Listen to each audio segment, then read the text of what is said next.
दोस्तों, मैं आशीष कुमार आपका स्वागत करता हूं my YouTube channel education time में। आज मैं आपको एग्रीकल्चर के बारे में बताने जा रहा हूं। चलिए शुरू करते हैं। एग्रीकल्चर कृषि भारतीय अर्थव्यवस्था का केंद्र बिंदु है। कृषि को भारतीय आर्थिक व सामाजिक जीवन का आधार, रोजगार का प्रमुख स्रोत तथा विदेशी मुद्रा अर्जन का माध्यम होने के कारण देश की आधारशिला कहा जाता है। कृषि एक प्राथमिक क्रिया है जो हमारे लिए खाद्यान्न व वाणिज्यिक फसलें उत्पन्न करती है। अनुकूल स्थलाकृति, मृदा और जलवायु कृषि के लिए अनिवार्य कारक है। जिस भूमि पर फसलें उगाई जाती हैं वह कृषि भूमि कहलाती है। कृषि के अंतर्गत केवल फसलोत्पादन ही नहीं बल्कि पशुपालक, वानिकी, मत्स्य पालन, रेशे का पालन आदि व्यवसाय भी सम्मिलित हैं। भारत की लगभग 55% जनसंख्या आजीविका के लिए कृषि पर निर्भर है। भारत के कुछ भौगोलिक क्षेत्र के लगभग 51% भाग पर कृषि कार्य, 4% भूभाग पर चार ग्रह, लगभग 21% भूभाग पर वन एवं 24% भूमि बंजर तथा बिना उपयोग की हैं।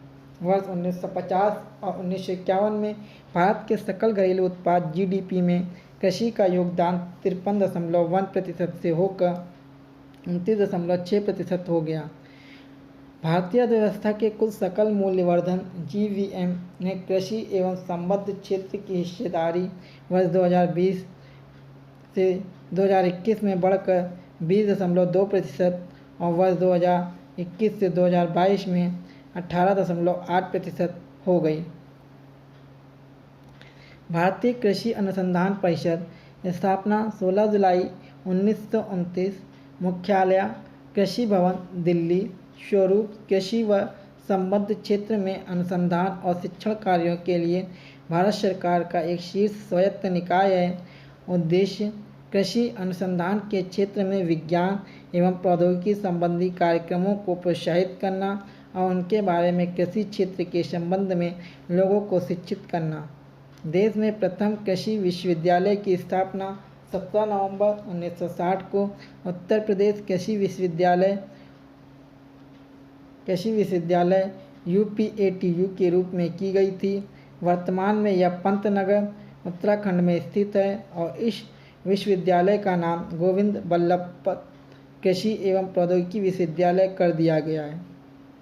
भारतीय कृषि का इतिहास नामक पुस्तक मोहिंदर सिंह रंधावा MS रंधावा द्वारा लिखी गई है। भूमि सुधार लैंड रिफॉर्म स्वतंत्रता के बाद इन चुनौतियों पर ध्यान देते हुए सन 1949 में भूमि सुधार संबंधी कानून बनाया गया, जिसके 3 उद्देश्य थे। हदबंदी के अंतर्गत एक व्यक्ति के द्वारा अधिकार में रखी जाने वाली अधिकतम भूमि की सीमा निर्धारित की गई व अतिरिक्त भूमि को भूमिहीन में वितरित करने का लक्ष्य रखा गया। चकबंदी के द्वारा जोत के आकारों को और छोटा होने से रोकने व भूमि को एकत्र कर बड़ी जोतों के माध्यम से सहकारी कृषि पर बल दिया गया।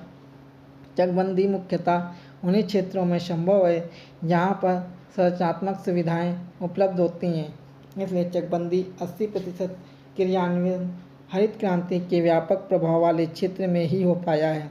अन्य प्रदेशों में चकबंदी अपेक्षाकृत असफल रही है। उदाहरण के लिए बिहार को लिया जा सकता है, क्योंकि यहाँ बाढ़, सूखा, भूमि की उर्वरता में विषमता आदि समस्याएं थीं। वस्तुतः संरचनात्मक कारकों का विकास किए बिना चकबंदी लगभग असंभव है।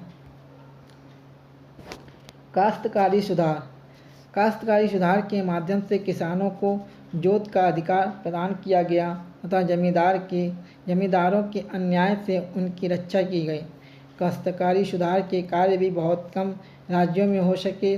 केवल पश्चिम बंगाल में इसके लिए कानून बनाया गया, जहाँ काश्तकारी का जोत का अधिकार तब तक दिया गया जब तक कि भूमि स्वामी स्वयं खेती न करने लगे। इस कानून में कुल उत्पादन का 10वां भाग काश्तकार को एवं 6ठा भाग भूस्वामी को मिलने का प्रावधान है। काश्तकारी सुधार की समस्या इस कारण भी बनी हुई है क्योंकि जो खेती के स्थान पर कोई अन्य व्यवसाय अपना लिए हैं वे भी भूमि पर अपने अधिकार को छोड़ना नहीं चाहते हैं।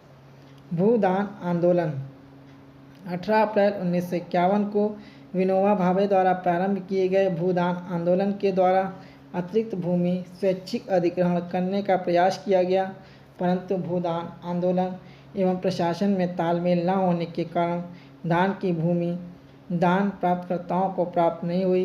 परिणाम स्वरूप भूमि का असमान वितरण बना रहा। वर्तमान समय में भूमि सुधार को गरीब निवारण व 20 सूत्रीय कार्यक्रमों का अंग बना दिया गया।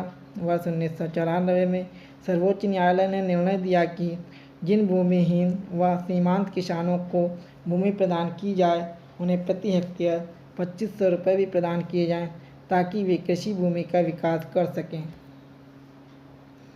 भारत में 3 प्रकार की संचय ऋतुओं की फसलें रबी, खरीफ, जायद। भारत में मुख्यतः 3 प्रकार की संचय ऋतुएं फसलों की बुआई की जाती है। प्रमुख फसलें बुआई अवधि, कटाई अवधि। नंबर 1 रबी फसल, शीतकालीन फसल, जिसमें प्रमुख फसलें गेहूँ, जौ, चना, मटर, सरसों, मसूर तथा आलू आदि। बुआई अवधि अक्टूबर नवंबर, कटाई अवधि मार्च अप्रैल। नंबर 2 खरीफ फसल, ग्रीष्मकालीन फसल, चावल, ज्वार, बाजरा, तिल, मूंगफली, उड़द, कपास, रागी, सोयाबीन आदि। बुआई की अवधि जून से जुलाई, कटाई अवधि अक्टूबर से नवंबर। जायद फसल नंबर 3 तरबूज, खरबूज, ककड़ी, खीरा, भिंडी आदि विभिन्न प्रकार की सब्जियों की खेती। बुआई की अवधि मार्च अप्रैल, कटाई अवधि जून नवंबर। रबी फसलों को शीत ऋतु में अक्टूबर व नवंबर के मध्य बोया जाता है और ग्रीष्म ऋतु में मार्च व अप्रैल के मध्य काटा जाता है। गेहूँ, जौ, मटर, चना और सरसों प्रमुख रबी फसलें हैं। यद्यपि ये फसलें देश के विस्तृत भाग में उगाई जाती हैं, परंतु उत्तर और पश्चिमी राज्य जैसे पंजाब, हरियाणा, हिमाचल प्रदेश, जम्मू कश्मीर, उत्तराखंड और उत्तर प्रदेश गेहूँ और अन्य रबी फसलों के उत्पादन में अग्रणी राज्य हैं। शीत ऋतु में शीतोष्ण पश्चिमी विक्षोभों से होने वाली वर्षा इन फसलों के अधिक उत्पादन में सहायक होती हैं। पंजाब, हरियाणा, पश्चिमी उत्तर प्रदेश और राजस्थान के कुछ भागों में हरित क्रांति की सफलता भी उपयुक्त रबी फसलों की वृद्धि में एक महत्वपूर्ण कारक रही है। खरीफ फसलें देश के विभिन्न क्षेत्रों में मानसून के आगमन के समय जून जुलाई के साथ उगाई जाती हैं और अक्टूबर नवंबर में काट ली जाती हैं।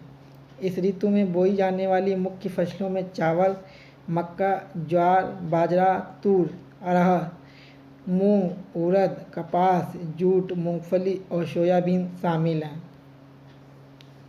चावल की खेती मुख्य रूप से असम, पश्चिम बंगाल, उड़ीसा, आंध्र प्रदेश, तेलंगाना, तमिलनाडु, केरल, महाराष्ट्र, विशेषकर कोंकण तटीय क्षेत्र, उत्तर प्रदेश और बिहार राज्यों में की जाती है। पिछले कुछ वर्षों में चावल पंजाब और हरियाणा में भी उगाए जाने वाली महत्वपूर्ण फसल बन गई है। असम, पश्चिम बंगाल और उड़ीसा में धान की 3 फसलें आश, अमन और बोरो उगाई जाती है। जायद रबी और खरीफ ऋतुओं के बीच में उगाई जाने वाली फसल को जायद फसल कहा जाता है। जायद ऋतुओं में मुख्यतः तरबूज, खरबूजा, खीरा, सब्जियां और चारे की फसलों की खेती की जाती है।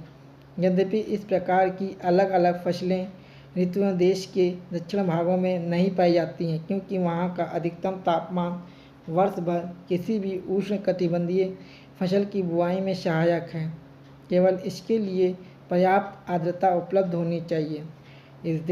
देश के इस भाग में जहाँ भी पर्याप्त मात्रा में सिंचाई सुविधाएं उपलब्ध हैं, वहाँ एक कृषि में एक ही फसल 3 बार उगाई जा सकती हैं।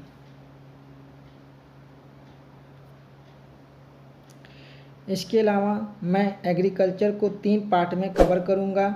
ये पहला पार्ट मैं आपको दे रहा हूँ। 2 पार्ट के लिए आपको इंतज़ार करना होगा। यदि जल्द से जल्द 2 पार्ट चाहिए तो हमें कमेंट करिएगा। मैं आपको जल्द से जल्द 2 पार्ट देने के लिए तैयार करके आपको देने का कोशिश करूँगा। नमस्कार।